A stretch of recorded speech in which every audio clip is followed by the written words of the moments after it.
So welcome everyone. It's great that everyone can spend the time to listen to us this afternoon. Our session today is discussing oracy, which is an essential skill for everyone. And by teaching students to become more effective speakers and listeners, we empower them to better understand themselves, each other, and the world around. Unfortunately, many children are not given the opportunity to develop these crucial skills, particularly after 2 lockdowns now, and children learning in so many different ways than they were used to. There is a common view that oracy development has been held back. In a recent survey, 2/3 of primary teachers and nearly half of secondary teachers say that school closures during the pandemic has had a negative effect on spoken language development of pupils eligible for free school meals. And also 8 in 10 head teachers are saying that oracy should be essential or high priority as schools reopen. So in today's session, it's a real pleasure to introduce Ian Mooney, who's the strategic lead on assessments at Northern Schools Trust.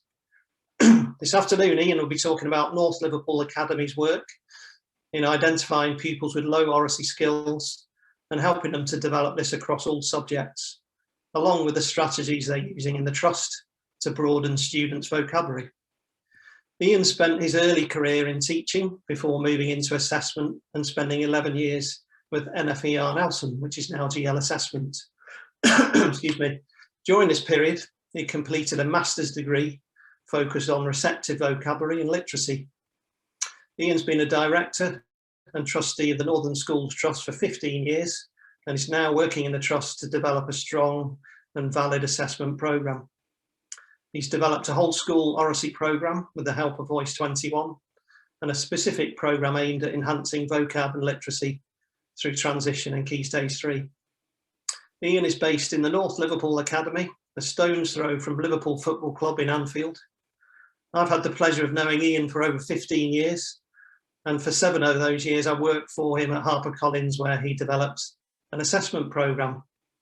It's funny how the tables have turned, Ian, and now I'm interviewing you. So welcome this afternoon. Hi Darren, thank you. How are you doing today? Yeah, fine, you? Yeah, good. So just thought if we could just start off, if you could just set the scene really and just tell us about your trust and the area that it serves. Yeah, so the Northern Schools Trust is currently formed of 3 schools, all in Liverpool.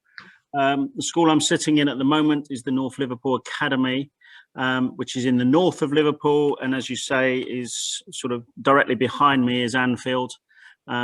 And we serve an area, the area is widening a bit, but the core area is around here is Everton, Anfield, an area that historically, and the reason the trust was initially formed, was an area of deprivation. The other 2 schools are down in the city centre.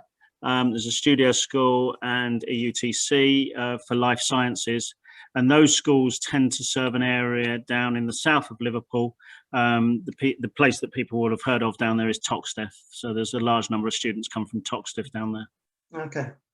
So could you give us an idea of the student population and the type of challenges that they face? So I'll talk mainly about North Liverpool Academy. And North Liverpool Academy is oversubscribed. We've got roughly 1,300 on roll. We're now oversubscribed every year. We use fair banding as part of our admissions process. Mm-hmm. The students come mainly from the local area, but as I say, it is spreading out across Liverpool. As the school gets a name, more and more people put it down as first option. So we are getting a wider group of people applying to the school. The reason behind fair banding is that will then give us a comprehensive intake. So there isn't a selection process, it is a pure comprehensive intake is what we're aiming for. And have you seen that number of pupils rising into North Liverpool Academy over the last few years? So there's a different type of pupil. North Liverpool is becoming more multicultural. So the students that are coming through the door are changing. We're getting more EAL. But historically, and even to this day, we have a high number of free school meal students. That's somewhere in the region, somewhere between 50 and 60% are on free school meals. Okay. EAL's roughly 30% of the student base. And those languages are changing as well. which is sort of reflective across the country, probably, where we're having more refugees coming in from areas of trouble across the world. We've also got a very high number of students who work with our SEND department. So we've got something over 16%, where the national average is something like 3%. So there are, as well as EAL, there are learning difficulties in a number of students as well. What kind of challenges does that give you then? So I think, what we need to be is clear that SEND, EAL aren't necessarily a challenge in terms of language. Some of our EAL students will go on and be the brightest students in the school. We had somebody leave to go to Oxford a year ago, who was EAL, had difficulties when he first joined the school. But with EAL students especially, some of them who are very bright, as soon as they crack that code of the English language, will just race through, and you know, their ability will show through. The area we have our potential biggest issue is native speakers who have very poor vocabulary, very poor literacy skills. And that has been very apparent. I've looked at the data from back in my NFER Nelson days, when I was a trustee of the school, and the data hasn't changed. The intake has lower literacy skills than it has numeracy skills, and I've always had a feeling that behind those low literacy skills lies a lack of vocabulary. Okay. So in terms of when people come in for year 7, I understand you use the CAT 4 and NGRT assessments. Yep. So CAT, we use CAT prior to entry. So that's where we will do our fair banding. So that's done while the students are year 6 students and are making an application to come to the school. They'll be invited in, do CAT, and that data, I use that data, the school uses that data for fair banding, but I look very closely at the students when we finally have the 230 that are coming to the school and we know who they are.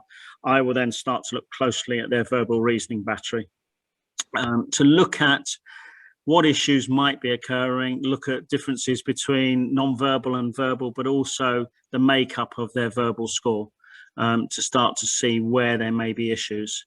And those students who have difficulty with language, I've only been working permanently in the trust for 1.5 years now. So last summer, with all the difficulties that got thrown up last summer, was the first time we were going to use that data to run a summer school, which was an oracy based summer school. We did manage to do it, but we had limited numbers because we had to have social distancing and so on.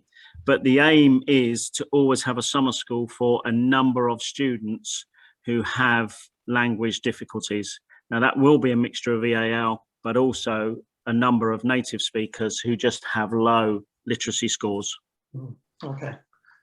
And in terms of using that CAT verbal score and the NGRT together, what kind of so the CAT data is taken in year 6. Then when they enter the school in year 7, they're tested with NGRT.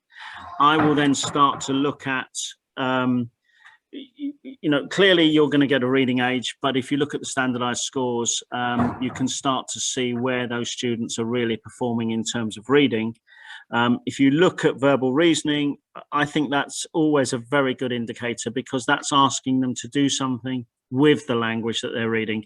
So although NGRT has a comprehension element to it, verbal reasoning, you really have to be able to understand the language you're reading and manipulate that language. And in many ways, that's a life skill. It's a skill that we're going to use throughout our careers later on. It's a skill that is used in the English education system as it stands. That's how they're examined at GCSE. Doesn't matter what the content is. They're going to read a paper, manipulate what they've read, write down answers, and that's verbal reasoning. But when you look at the two combined, I will then find a group of students who potentially we're going to give extra support to in terms of literacy, but I then go on and test them further. So I'll use British Picture Vocabulary Scale at that stage with a number of students. And that's because my view is that a number of those students who have low reading scores actually have that because they have low vocabulary. And if you've got a low vocabulary level, you're not going to have comprehension when you read. You know, if I gave you a piece to read now with every other word missing, you wouldn't make much sense of that piece of work. And that's what children with poor vocabulary often face, that they're looking at something. They may be able to sound out the words, they may recognize some of the words, but how do they get comprehension from a piece where they don't know lots of the words that are on there? Yeah. And the BPVS, or the British Picture Vocabulary Scale, that's for receptive vocabulary. It is. So it's testing receptive vocabulary. For those people who haven't used it, it's a flip chart with 4 pictures on each plate, and you say a trigger word, and the student, they can either tell you it's picture A, B, C, or D, or they can point. Years ago, when I was doing my masters, I tested an elective mute with BPVS, and they pointed and they scored very highly. So they chose not to talk, but they understood. Their receptive vocabulary was very high. And I think that flew in the face of some people's opinion of that student at the time. They thought that student didn't understand a lot, but they clearly did. One of the things I think is important is if we use BPVS, what we want to do is to start to see what level that student is working at. And although, and I know the statisticians, psychometricians at GL will say use the standardized scores, and I would use those for all tests apart from BPVS, because if I tell somebody that a child has got a standardized score of 85 for receptive vocabulary, it means absolutely nothing.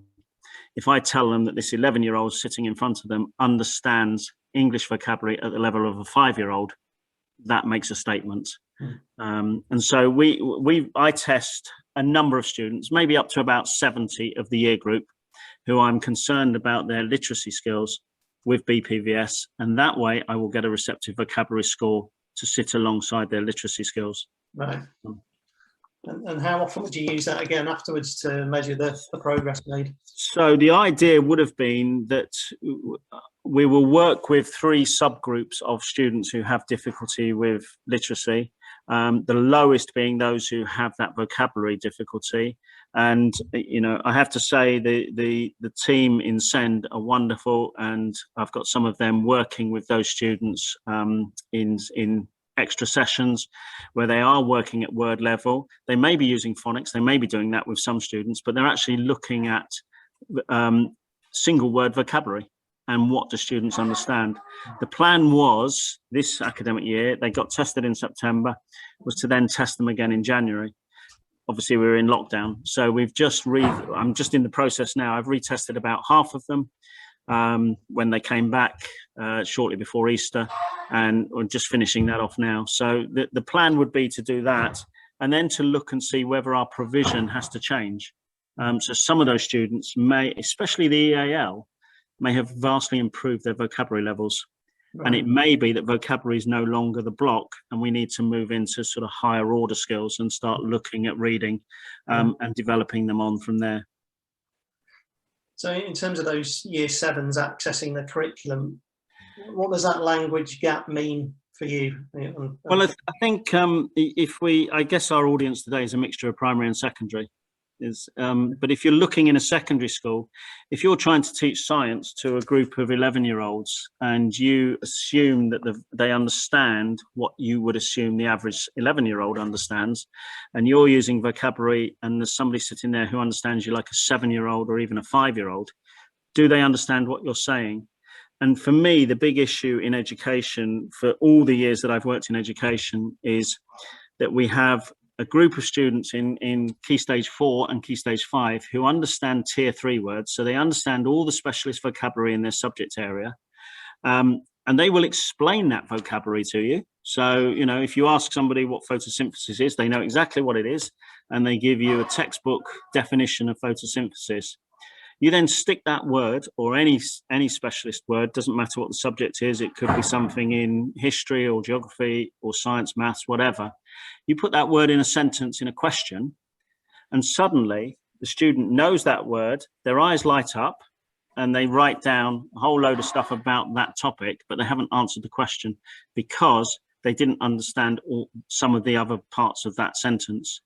Now, a lot of schools are good at command words, which are probably tier 2 words, but then exam boards put those command words on their websites very kindly and tell people learn those. So in a sense, you get rote learning of tier 3 and tier 2 vocabulary, but we've got students who don't have some of the tier 1 vocabulary. And as I keep reiterating, that's not necessarily an EAL issue. No. There are some EAL students who don't have that tier 1 vocabulary, but equally we have native speakers who don't have that vocabulary. And that's to do with, do they have any talk at home? Right. There's a lot of research out there that says that students from disadvantaged backgrounds, when they join school, have something like 5 times lower number of words in their vocabulary than somebody from a higher demographic group. So, and that just escalates as they go through school.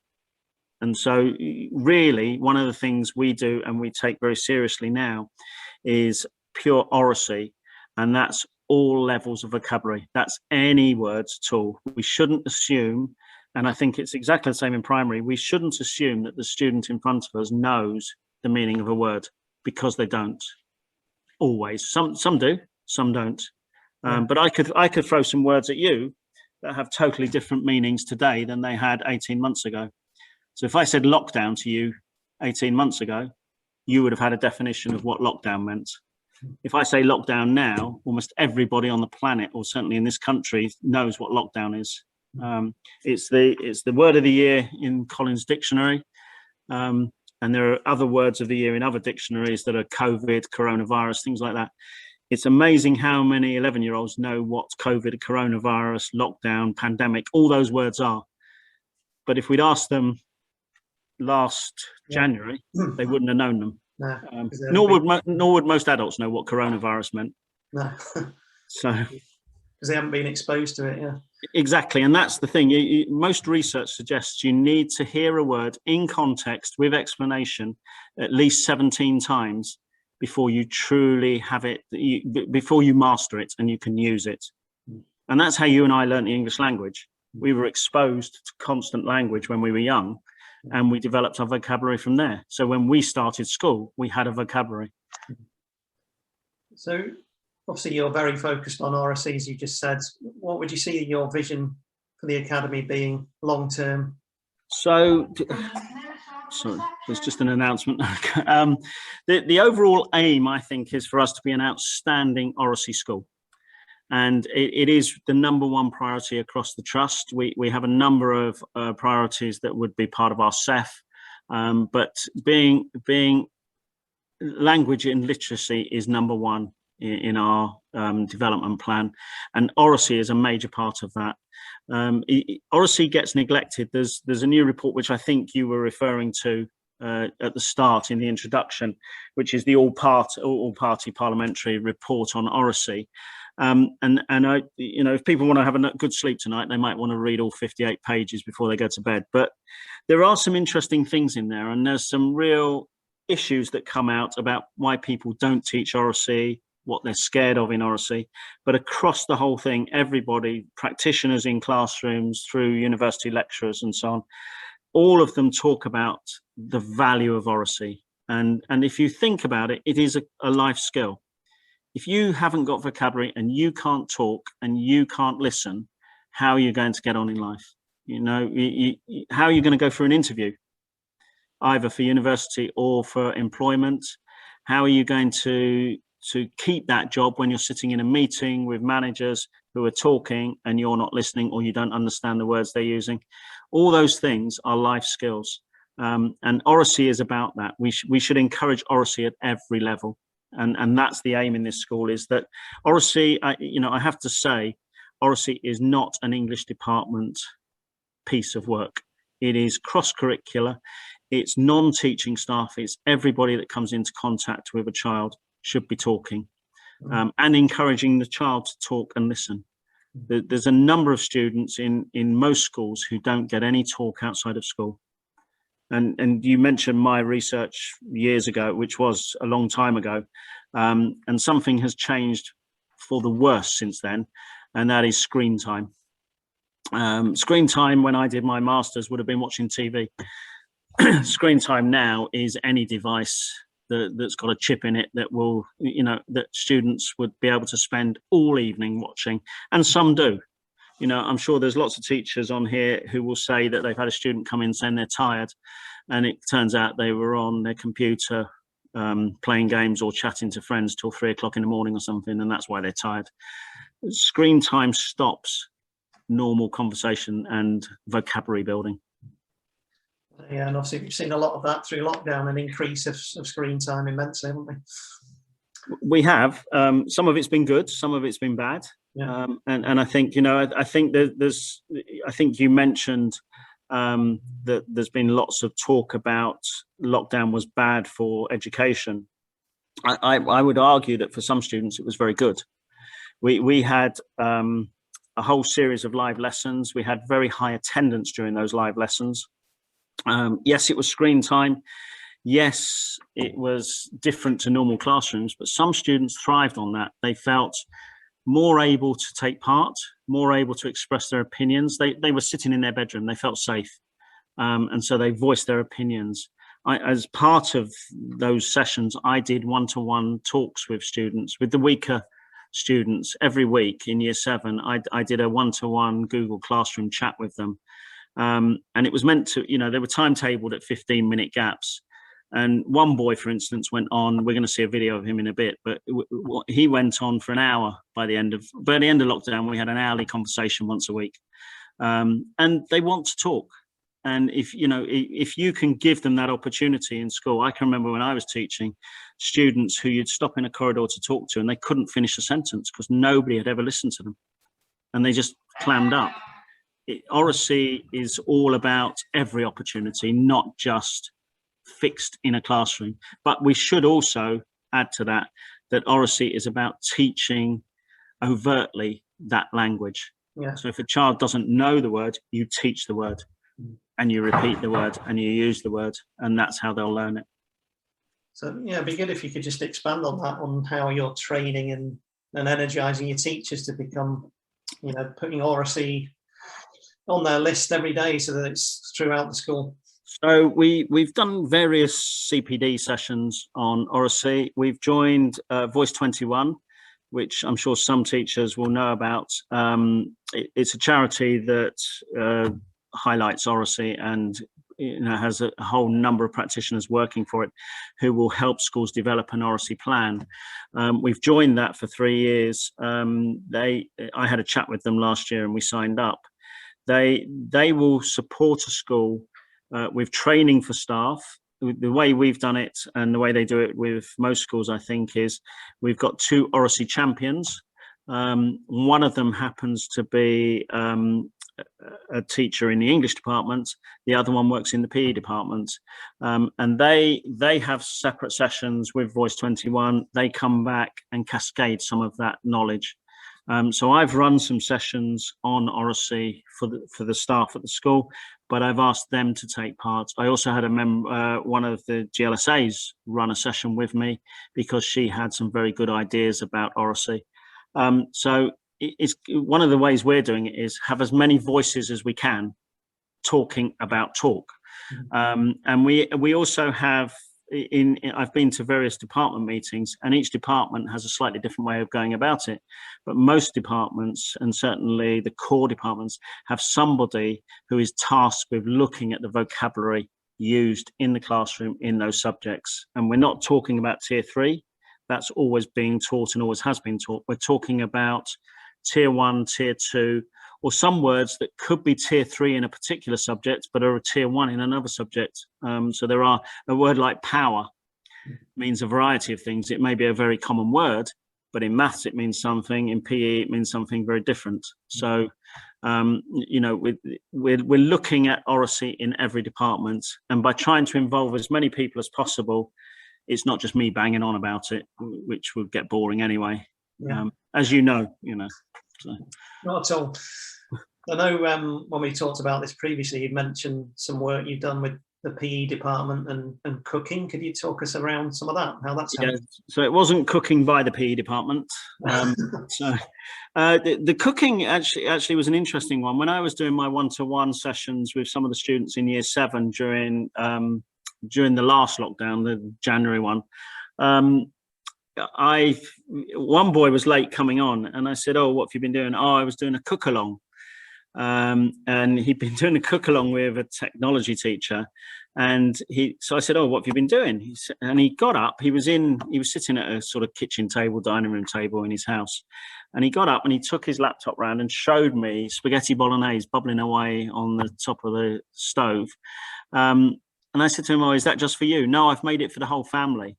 And then I had somebody else who said to me, "Oh, yes, we cooked this, we did this." And those lessons will be remembered for a long time.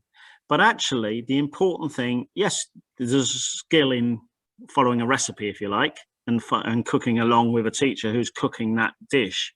But there's a lot of talk. It's not have a look at the recipe book. No, don't get Nigella out and copy what she says on there. Somebody's talking to them. They're listening. They're following step by step.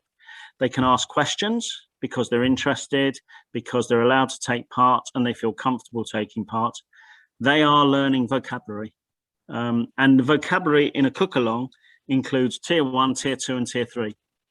When you were growing up, did you have bolognese for dinner? Yeah. You did, but did you know how to cook it? No, probably maybe when I did, yeah. But there's lots of vocabulary in there that is important, but is multi-purpose as well. So those students not only will remember that lesson, but they'll remember a lot of what was talked about, and that's meaningful use of vocabulary. Yes, there's a subject area that was being covered, so there was a topic being covered, but it's the ongoing talk. And PE is the same. If you look at a PE lesson, I went out onto the AstroTurf a couple of weeks ago and watched a group of year 7s playing cricket, and it was very interesting watching them listen, where everything is oracy. The teacher isn't standing there writing stuff down or throwing something up on a whiteboard or something. There's no video or anything. They're actually out there practically doing something under instruction. And if they don't listen to the instructions, they're not going to do as well. And so PE is very good. Our PE department's got various posters around some of their core words in lots of languages as well. And that encourages participation. And oracy is about participation. It's not just about learning all these new words. It's also about listening, taking turns, respecting other people's views. All those things are what we're trying to instill across the school. Yeah. Brilliant. Thank you. So you touched on the summer school project a bit earlier on. Can you just talk us a bit about the family tree project and the impact? Yes. So for year 6 students who are going to join us, I felt that I'm interested in family tree and genealogy anyway, but I felt that it was a really good tool to get children talking, not only in school, but also at home. Because to do your family tree, I don't know if you've done yours, but to do a family tree, you have to talk to family members. And the easiest way to do it is to talk to the oldest family member possible. And so we sent just an email and a letter out to some parents of the students who'd been invited in for the summer school, remembering that these were students who had the lowest scores in terms of literacy. So it was an oracy-based summer school for low-level literacy students. And it was a mixture of EAL and native speakers. And so we sent this out and we asked them, could you send in just a rough, small family tree with your child on the first day? And they came in, and I didn't expect too much. And some of the staff here will know who these students are, but the students will never know because they won't hear this. But there were 2 boys came in, and they said to one of the tutors, one of the year 7 tutors, who was going to be a form teacher, they hated school. So they arrived, told her on entry they hated school, and I overheard this, and they didn't want to be here, and they didn't know why they had to come in their holidays to a school, and they didn't want to join this school when they got to year 7 anyway. So why were they here? And I thought, oh, this will be a good day. You know, we'll really enjoy ourselves here. And we started off, and I was telling them about my granddad's history and the First World War and his brothers and various things like that. And I could see all the students, but particularly these two boys, starting to sit up, starting to listen, and starting to look at what I had on the screen, sort of photos of my granddad in his military outfit and things like that. And then I said, has anybody brought a family tree in? And one of these boys put his hand up and said, yes, I've got 2 family trees. And at home, mum and dad had written one out each for both sides of the family. And he said, oh, our dad tells us we're related to the last witch in Scotland, but we don't believe him. And then we just did the research, and they really were. The last lady to be executed in Scotland was related to these two boys. And they were fascinated, and they wanted to talk. And they came into school. So 2 things happened. All the other students were listening, and they wanted to know more, and they kept asking questions. And then they wanted to share their stories. And then they went home quite happy. And when they came into school, they are twins, and one of them didn't want to come in on the first day, and various people were trying to coax him. And I happened to walk out my office into the front of the school, and one of them said to me, "Oh, sir, his brother wouldn't come in." So I said, "Do you want me to talk to him?" And the mum was standing there, and the boy said, "Yeah, can you go and talk to him?" So I went to talk to him, and there were various people talking to him, and I sort of shooed them away, and I sat down with him and started chatting, and he was nervous. And so I took him for a stroll around the school. We had a look around the school. And then the next morning, he was telling anyone who would listen that he was related to the last witch of Scotland and things, and he was fine. And so that summer school and language and having confidence in your vocabulary builds overall confidence. You know, you become a more confident person. So that was what that school was about. We're going to do it again this summer. We're moving it on for our current year 7s because they did that last summer. They're going to do something else where we're going to talk about Liverpool and what Liverpool means to them. And we're going to go on visits because this year we'll be allowed to, and see parts of Liverpool that some of them have never seen, because they haven't been out of their local area. So the idea was go home and talk. And I know we're going to show a video. One boy, so that sort of morphed into, we started doing that in some lessons once a week with the students.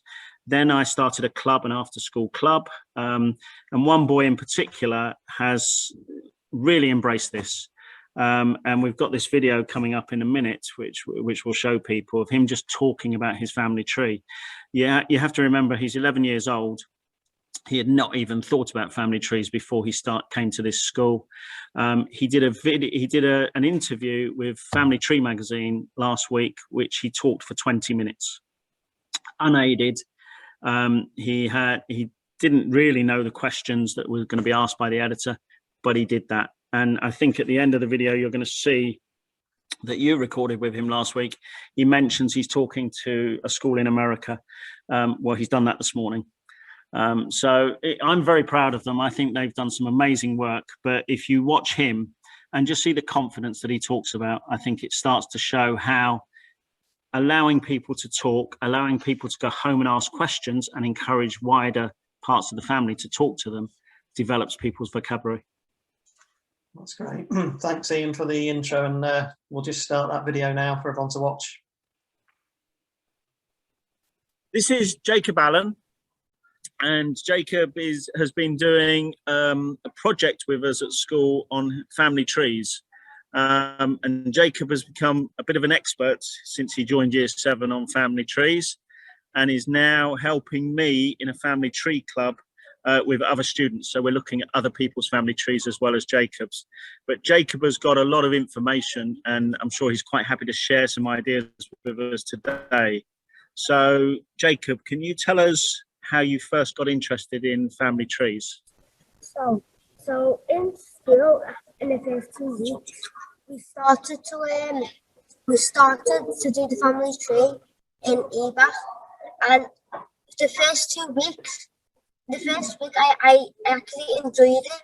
However, I never had enough people, so I asked my great grandmother, does she have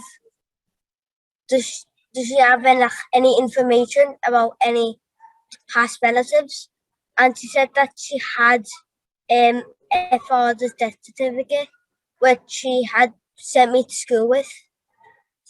So Jacob came to school with his great-great-granddad's death certificate, and that allowed us to go onto a website called Ancestry. And what did we start to find out when we went on Ancestry? We started to every time we started going back once at a time, and what we actually found a Prussian soldier and a Prussian sailor, and one of them actually went to jail. So the Prussia obviously doesn't exist anymore, but why do we think that the Prussians arrived in Liverpool? The sailor, why did he come here? Oh, because his family was here in Liverpool, which he hasn't seen since he went out to sea. Yeah, and so he was quite important because he is one of your great grandma's ancestors. But then a couple of weeks later, you joined me when we were in lockdown, didn't you? You joined me on some calls on the computer. And what did you find out during lockdown? We found out that because I was on the phone to me great grandmother who had recently found my great grandfather's death certificate, and she said that there was a famous bishop in the family. So I tried to trace back and actually found this bishop. And his name was? Joseph Bernard Cotter, and he was born in Liverpool and weren't really that rich, but he actually sailed. He actually went on the boat, and we have his census on that boat. So he went to New York and traveled to Minnesota. And when he was in Minnesota, he became a bishop. Can you remember the town where he became bishop? In Winona, which is Winona. Yeah, Winona, and he was the first bishop ever in Winona, wasn't he? Yeah. But then something amazing happened. We found something else out about him, didn't we? Yeah. So his name Joseph was because his mother's brother, I think it was, died. So she wanted his son to be named that as well. And then when he got to America and he became a bishop, what else did he do that was amazing? He actually built a school named after himself called Cotter Schools. And that school's still there today, isn't it? Yes, still here. And Jacob, you're going to do what for that school? We're going to do a presentation and a Zoom call with the students in year 6 in that school. Yeah. So one of the things Jacob's doing as part of this project is he's doing a presentation to all the students in America in that school, who are really pleased. We sent them an email and they are amazed that somebody in Liverpool has got all these details about their founder, who they're very proud of.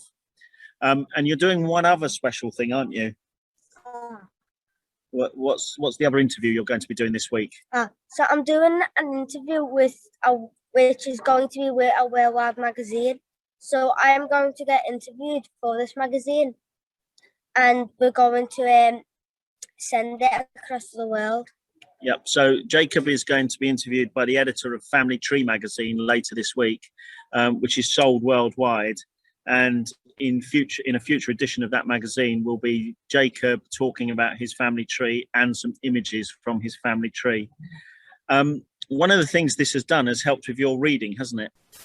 Yeah. So I think in the past year, my reading has gone up by 4 years. Yep. So it's not even in a whole year. This is since Jacob joined us in secondary school in year 7 in September. Jacob's reading has massively improved. Can you tell us what you really like about doing with the family tree? What's good about it? So with the family tree, it's good because you can know how to learn like technical things and know with the sentences how to use it, and also you know how to trace back through the things, so you kind of know what you're doing. So it can actually help you by getting facts about your past, where you come from, and also it could also help with of the censuses to know them about what the job they were doing. Okay, well, thank you for that, Jacob. So this is Jacob Allen, who is in year 7 and has now produced the most amazing family tree, which is on display in our year 7 area, with lots of documents around it, lots of pictures of his ancestors. And if anyone wants to find out more about Jacob's family tree, they need to buy Family Tree magazine in a couple of months when it will all be published. Fantastic. You must be so proud, you and your team at the Academy, watching that video. I think what's amazing is how comfortable he is talking about it. Yeah. He mentioned a couple of things he's going to do. He recorded a video for the school, for the Cotter schools in Minnesota this morning. He was absolutely fine. He got on and did that. He did an interview with the editor of that magazine a couple of days ago, I think on Friday.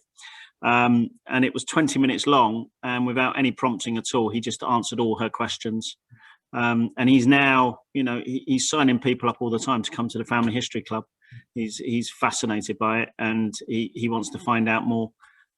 So I think his family are very proud as well. They gave him permission for that video and everything else he seems to be doing. He won't be in school much longer. He'll be in Hollywood or something probably.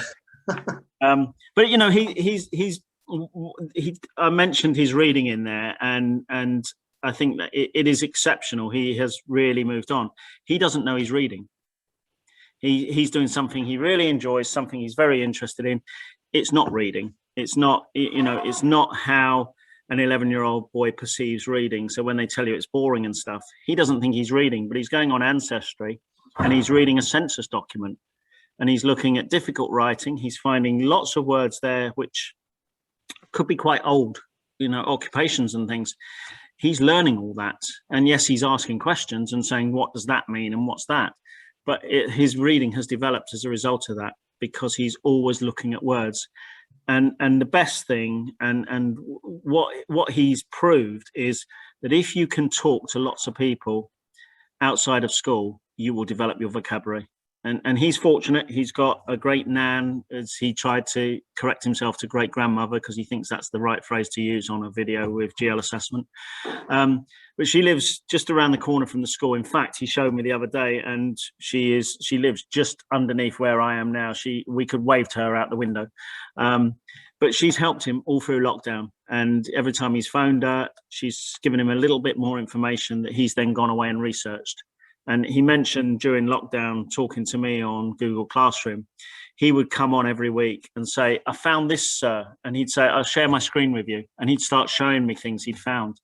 And that's it. He's initiating the conversation. I could have just come on, sat there, and he would talk. And that's fantastic. So while we're on the subject of lockdown, what was your reading data showing you really over that period? So at the moment, we're sort of just finishing off the retesting of year 7 to 10. And year 7, I've done all the analysis of that. And year 7 have improved. As a cohort, their reading has improved in the 7 months since they've been at school. As I said at the start of this, we come in with a below national average level on literacy. But as a cohort, they've moved up overall by a point. And that is on track to be where I want them to be by the end of Key Stage 3, because I want them to be at least at national average as a cohort. And then the individuals, where we've been doing lots of intervention. So in lessons of intervention where I've had these phone calls. We take out a lot of students from registration in the morning, and rather than doing 20 minutes registration period or tutor group period, they come out and do some reading with members of the SEND team.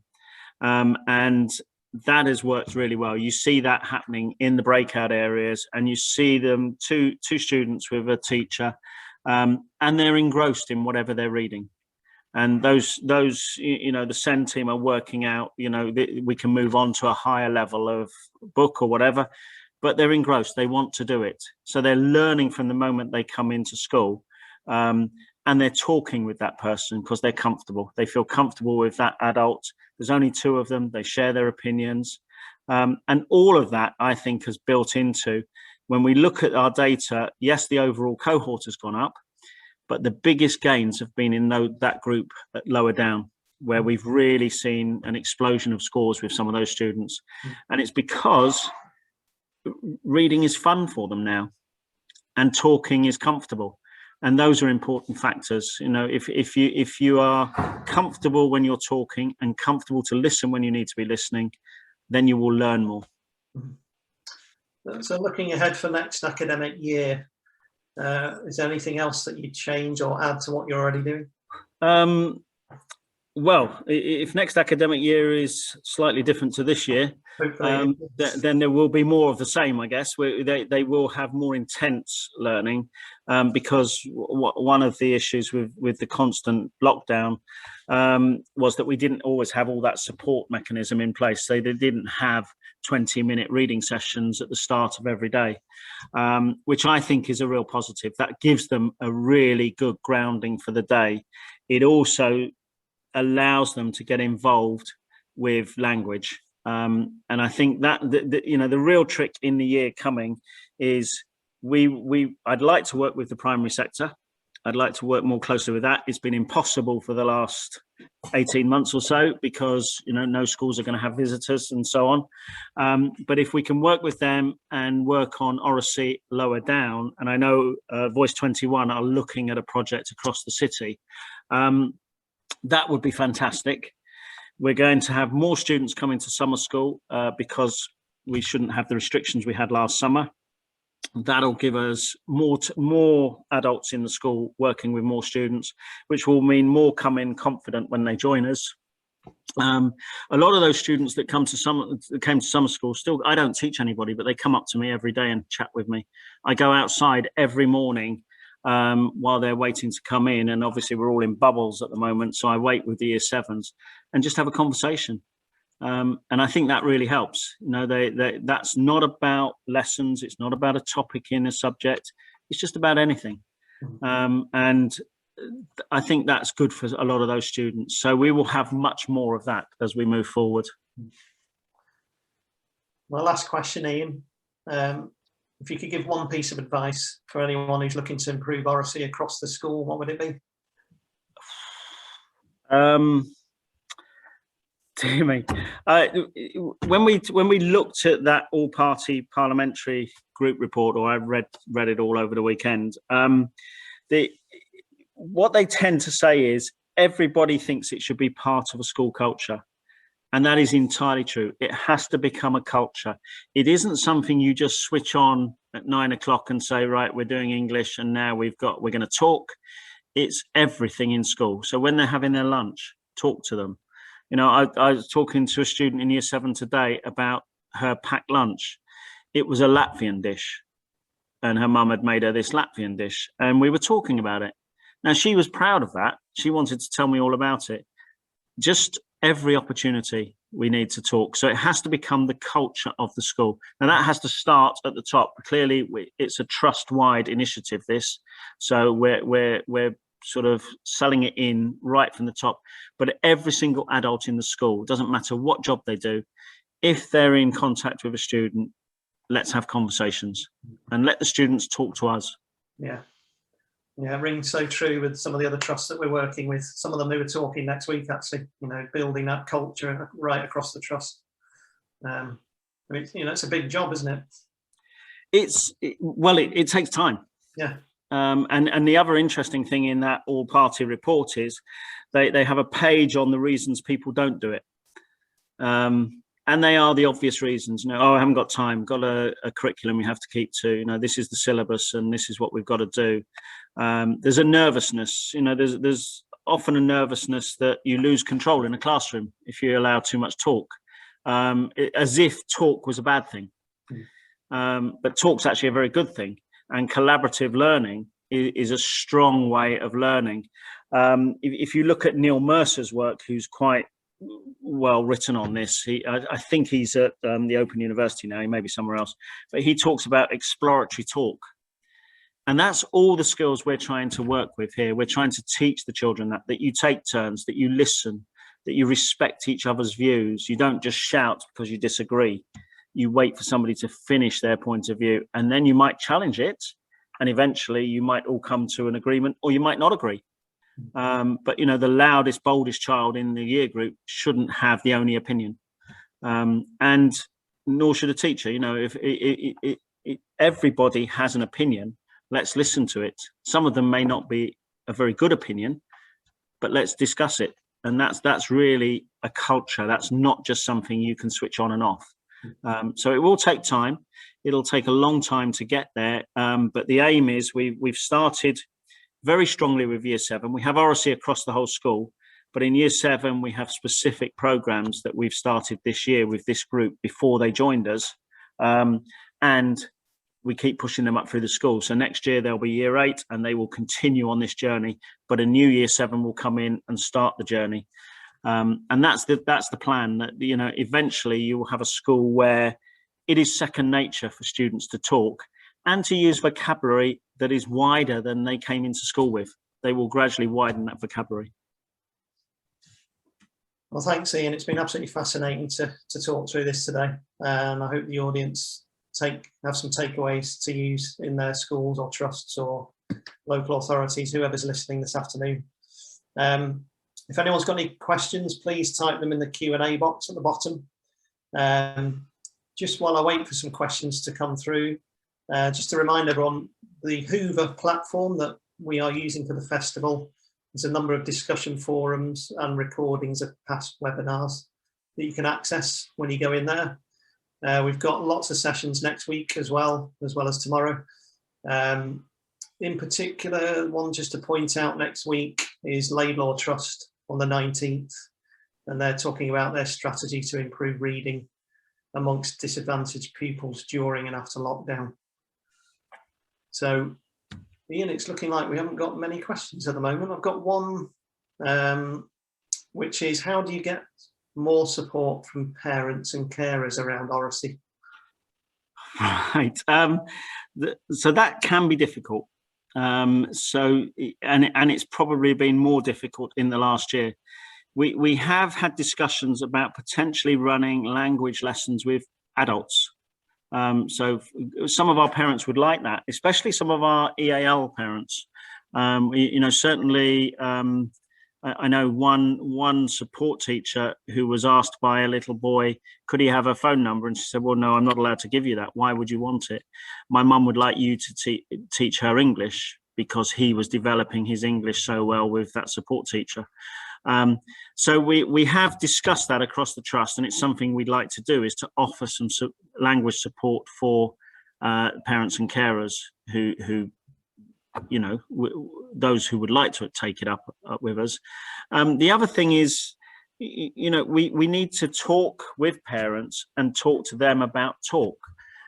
So if it becomes the culture of the school where the children are going home every day and saying, we talked about this, if they're going home and saying it, you know, you've got a daughter who's in primary school, she probably still comes home and is still at the stage where she tells you, but she may be soon getting to the stage where you say, what did you do at school? And she just say nothing.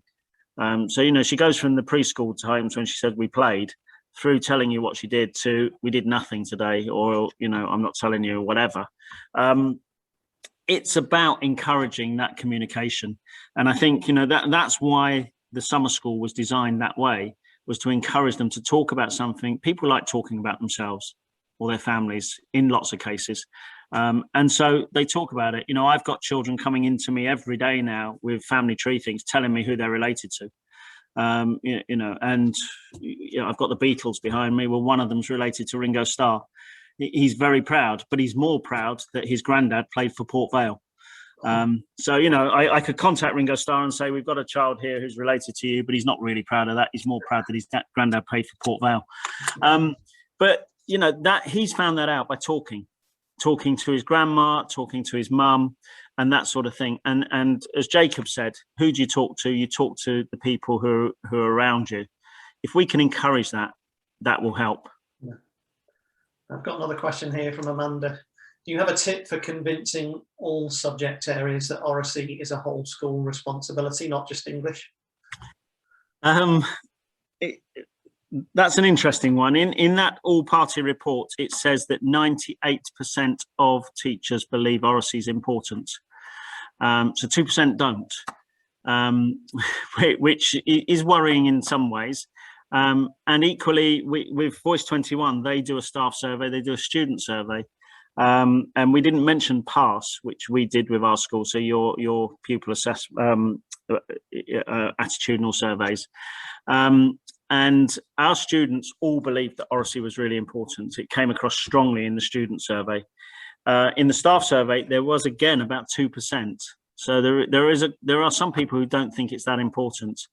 I think the way you get around that is ultimately, as more and more people buy into it, and as it becomes the culture of the school, people will see that it works. And I think the people who don't agree that it's important, I think potentially have a fear of it, because it is that thing about control. If you allow too much talk in your lesson, you lose control. So the didactic form of teaching is gone, and your control maybe has disappeared a bit. That's a confidence thing.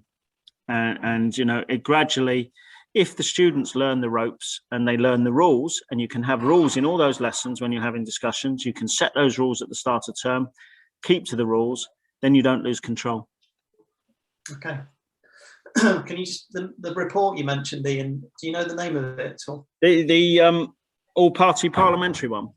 Yeah, someone was just asking in the chat. Yeah, it's the oracy I've got it here actually. It's called Speak for Change: The Final Report and Recommendations from the Oracy All-Party Parliamentary Group Inquiry. So it's Speak for Change. It'll be on the DFE's website as a free download. And we'll add a link to our Hoover platform so everyone can get access to that as well. I've got one final question. This is from MLA. To your colleagues, Ian, how do you encourage EAL parents to communicate in English with their children? Well, that partly goes back to what I said, is that, you know, they've got to learn English. So we maybe are facilitators in helping them learn English. We've got a mixture across this school, as whoever's asked that question will know, of EAL parents who do have English and are encouraging their children to learn English. We've got other students whose parents have got no English, and the best English speaker is the student. I think that, yes, in normal times, we might be able to help some of those parents doing some basic English classes for parents, but it's encouragement. It's, you know, and ultimately, if the child is going home with more and more English every day, as the student I mentioned, they're going home with more English every day, so much so that mum has tried to get in contact to say, will you teach me? So, you know, it's difficult because some parents potentially don't want to learn, or they don't want to admit they can't speak English.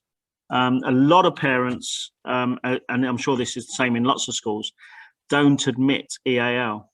They don't admit that they have another language, or if they do, they tell you they speak English all the time at home. I had somebody outside the school gate where a boy had come up to me quite upset, and I went out with him to his parents, and they told me they always speak English. Then they reverted into their mother tongue with him when they were asking him what the problem was. So, you know, finding out what language they really do speak at home is a start. But then I think, you know, we've got to, as a system, if we want to incorporate more and more people into our country, we have to develop ways of helping them learn the language. Yeah. Otherwise, they're always going to be slightly outside. Brilliant. Well, thanks again so much, Ian. It's been brilliant. We've just gone past 4 o'clock. We've had some good questions to finish off with. So thank you very much indeed. For anyone who wants to find out more information, please feel free to go onto the platform and ask some questions on there, and we can get back in touch with you. And we look forward to seeing you all on the next session within our series. Thanks very much indeed. Thanks, Darren. Thanks, Ian.